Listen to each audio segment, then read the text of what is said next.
people. Yeah, what's that one episode we like did the math?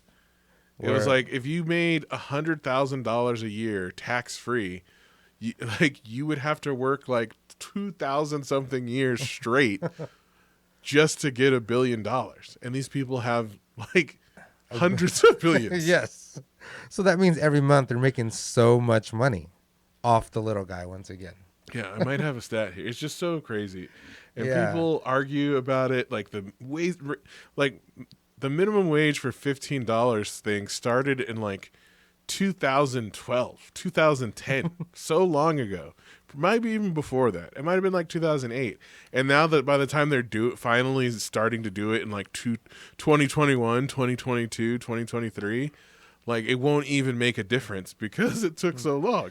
Yeah, I saw this thing where it's like minimum wage is like what, $7.25 federal one, and the Big Mac was like $5, and now it's like almost like $10 for the meal, and still minimum wage is like the same. Yeah, it's not, and that's how I kind of see like traveling wise.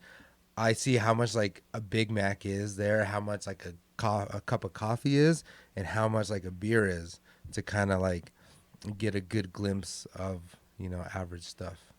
how it works. Mm-hmm. Yeah, it's disappointing that I don't know. People are brainwashed. Like capitalism has got people brainwashed. Like people we're joking that it's a death cult. It is. Like all these people in Texas, if you haven't realized, like all this shit benefited people and you're suffering. Like you're just a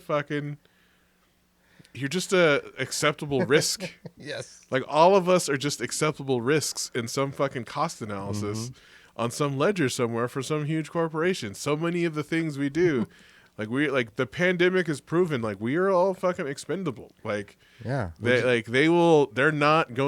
of these people will sacrifice your fucking life so that they don't have to change anything about theirs. And we're just numbers or tallies on a piece of paper, and that's it. Like they sacrificed 500,000 people rather than just shut down the country for like 6 weeks in the springtime. Like literally, all of these countries around, if everyone had just shut down, hundreds of thousands of lives would be saved. Yeah. And they couldn't do it. They couldn't do it. If you were like worldwide shutdown 6 weeks, like sure, not everyone's going to do it, but just pay people. Or even if they done individual countries, they're arguing right now. Like, if you make more than $50,000, you shouldn't get that $1,400 check. Some people are arguing against that. Like you people out there that make $50,000 a year, which is nothing. I don't even make that much money. Which is nothing.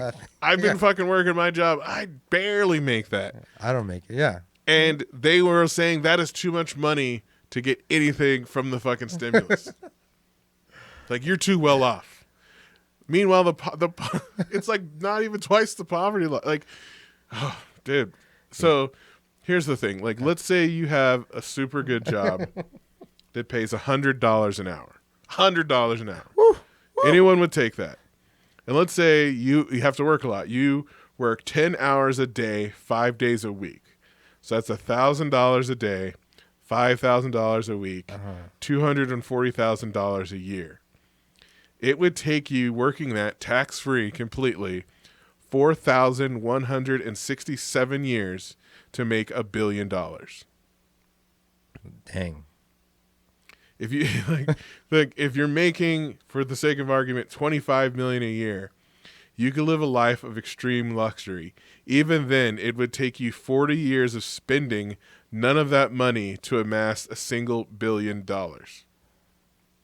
There are multi-billionaires out there. Yes. And they just want more money. No one needs that amount of money. It's obscene and fucking ridiculous. And none of you are ever going to make it in any honest fucking way without...